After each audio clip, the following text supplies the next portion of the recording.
So I live in Australia, a country which is fast becoming entirely left behind on social policy. There's gonna be no great artists appearing here anytime soon. We're running so far behind that soon Australia is gonna be used as a synonym for late, like, hey mum, we're running really Australia to this movie, or we're really Australia on our social and global responsibilities. One of the big issues that we're fast falling really behind on here in Australia is gay marriage, and it's not because the people don't want it. There is an overwhelming proportion of people here in Australia that want gay marriage to be a thing and it to be embraced, whereas the people who are running our country are still saying, no, I believe marriage is between a man and a woman, or no, I believe marriage is part of the Catholic faith and therefore it should follow the teachings of that faith.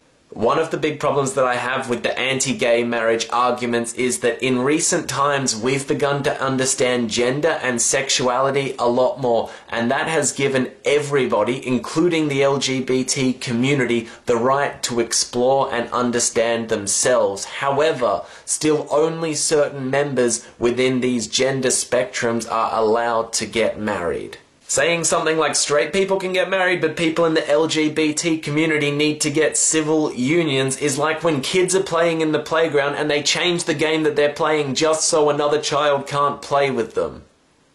It's childish. And on top of that, it hasn't and won't stop the social change. It'll just slow it and prevent people from feeling good about themselves. There's only really two questions to consider when thinking about gay marriage. Firstly, do you think that LGBT humans are people? And secondly, do you think that all people should have the same rights? I want to have pride within my generation. If you want the same thing, let everyone else know by hitting the like button so that we can see that, hey, there's actually a lot of us that want this.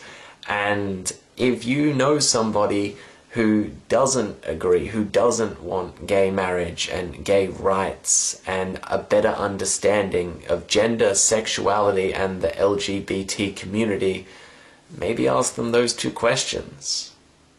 Maybe that'll get them thinking.